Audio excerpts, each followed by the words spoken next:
আখির এই পরিবর্তন উন্নতি দেখে জ্বলে যাচ্ছে তিশা। তাই তো এখন তিশা আখির সাথে কাজ করতে চায়। এজন্য আখি যার সাথে কাজ করে তাকে বারবার জোর করছে যেন তিশার আখির সাথে কাজ করতে পারে। এবার সেই কথাই লাইভে এসে আবারও জানিয়েছেন আখি আক্তার। চলুন বিস্তারিত জানা যাক, পুরো ভিডিও না টেনে দেখতে থাকুন।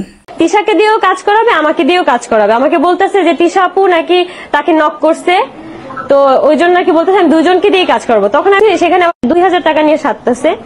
তারপর আমি বলছি টাকা না দিলে আমি কখনোই ফোন দিব না, কারণ আমি এত কষ্ট করে কাজ করছি, সেখানে আমার পেমেন্টও আমাকে দিবে না। তার মধ্যে সে আরেকটা ঝামেলা আর কি ক্রিয়েট করছে। সে হচ্ছে তিশাকে দিয়েও কাজ করাবে, আমাকে দিয়েও কাজ করাবে। আমাকে বলতেছে যে তিশা আপু নাকি তাকে নক করছে, তো ওই জন্য নাকি বলতেছে আমি দুজনকে দিয়ে কাজ করবো। তখন আমি বলছি যে আমি কিন্তু দুজন একসাথে কাজ করবো না, কারণ যেহেতু আমাদের মধ্যে একটা পার্সোনাল প্রবলেম আছে। তুমি হয় তিশাকে দিয়ে কাজ করো, না হচ্ছে আমাকে দিয়ে কাজ করো, কারণ আমি এভাবে কাজ করতে চাচ্ছি না। যার জন্য সে নানান ধরনের কিছু বলে আমাকে আর কি খারাপ বানাইতে চাইতেছে। তার পেজটা আর কি তোমরা শুরু থেকে দেখলে বুঝতে পারবো। তার পেজে হচ্ছে 1200 ফলোয়ার ছিল, আমার কারণে হচ্ছে 5500 ফলোয়ার হয়েছে।